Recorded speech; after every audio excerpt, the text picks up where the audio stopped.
Alors, c'est une association qui a réalisé ce film, ça s'appelle l'UFRAMA. Alors, c'est l'Union nationale des fédérations régionales des associations de maisons d'accueil de familles et proches de personnes incarcérées. En gros, c'est une dame qui s'appelle Jeannette Favre, qui en 2001, c'est une ancienne assistante sociale qui travaillait en milieu carcéral et s'est rendue compte que à l'entrée des prisons, enfin devant les prisons, les gens venaient voir leurs parents, leurs proches incarcérés et s'est rendue compte qu'il n'y avait aucune structure pour accueillir ces gens-là. Et les gens attendaient devant.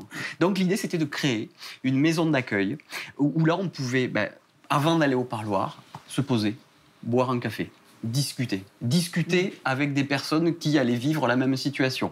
Dans certaines de ces maisons qui ont été créées, il y a des systèmes d'hébergement. Parce que souvent, on habite en Bretagne, on va voir son conjoint qui est en Isère, par exemple. On peut proposer aussi aux parents qui viennent avec des enfants, où la maman peut-être veut voir son conjoint seul, eh bien, cette structure propose de garder les enfants pendant ce temps. Voilà, c'est tout un système de maisons d'accueil qui fonctionne très bien. Il y en a plus de 150 en France. Et l'association propose d'autres outils pour les enfants. Alors voilà, en plus du dessin. ça donc, c'était le film qui s'appelle Tim et le mystère de la pâte bleue. Et puis ils ont créé, de la même manière, des petits livrets.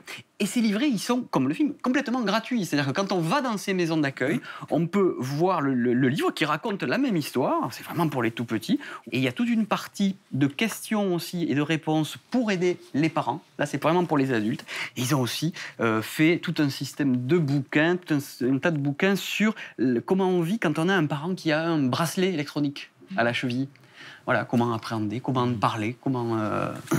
Et donc, François, je me dis que c'est un travail que vous admirez, parce que vous confirmez qu'il y a 300 000 enfants qui sont, au fond, dont les parents sont en prison et qui sont des victimes. C'est comme ça que vous les voyez? Complètement, puisqu'ils sont responsables de rien. C'est-à-dire qu'ils sont là face à une problématique qui les touche. Et donc, il faut vraiment mettre des moyens pour ces jeunes. Et au lieu de construire des places de prison, comme on le fait, je pense, dans les programmes politiques à venir, c'est mettre des moyens éducatifs dans nos prisons pour les détenus, mais aussi pour accompagner les enfants des détenus.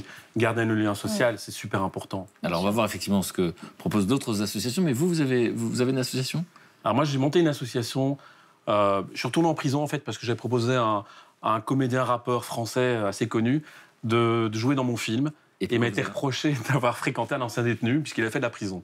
Et donc, j'ai fait 8 mois de prison en 2013. Et j'ai retrouvé, en fait, le milieu carcéral avec vraiment de gros problèmes, une haine incroyable de notre société. On parle de radicalisme, moi je parle d'un radicalisme dans la haine. Et donc j'ai monté une association pour apporter de la culture dans la prison. Et je suis convaincu que la culture et l'éducation peuvent contrer cette haine et construire un être humain.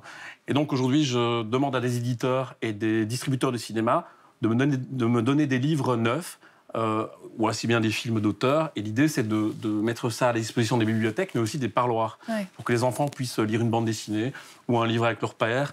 Parce que c'est très difficile de rentrer dans une prison avec un document, un livre. On ne laisse pas rentrer les objets étrangers. Non, absolument pas.